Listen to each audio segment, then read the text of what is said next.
Les lâchers intercommunautaires qui peuvent déboucher.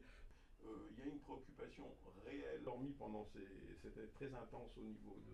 Cette tentative de faire passer à l'Assemblée nationale une résolution visant à la reconnaissance unilatérale de l'État palestinien est quelque chose qui est dangereux et qui ne facilitera pas le processus de paix qui doit s'engager dans le dialogue, dans le cadre des accords d'Oslo. Aujourd'hui, ce qu'il faut, c'est relancer le dialogue entre les Israéliens et les Palestiniens et non pas imposer aux Israéliens un diktat qui risque de radicaliser encore leur position, et pas uniquement la position du gouvernement, la position également du peuple israélien qui se sentirait complètement rejeté et isolé, et on donne l'impression de ne pas écouter, de ne pas entendre les revendications des Israéliens pour uniquement se plier aux demandes des Palestiniens. N'oubliez pas que le Hamas a dans sa charte un article qui prône la destruction de l'État d'Israël et des Juifs, et qu'on ne peut pas, dans ces conditions, accepter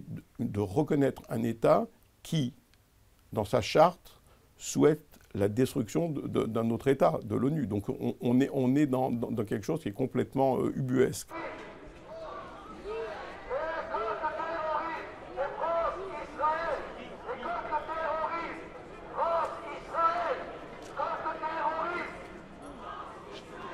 L'État de Palestine doit être reconnu, mais pas de cette manière.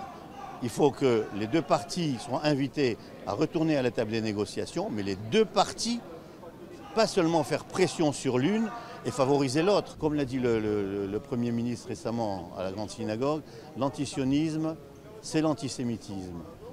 Un antisioniste est un antisémite. Et nous considérons que cette résolution a pour but de mettre de l'huile sur le feu et de raviver l'antisionisme. Donc nous aurons encore beaucoup plus d'actes antisémites que nous n'en avons eu.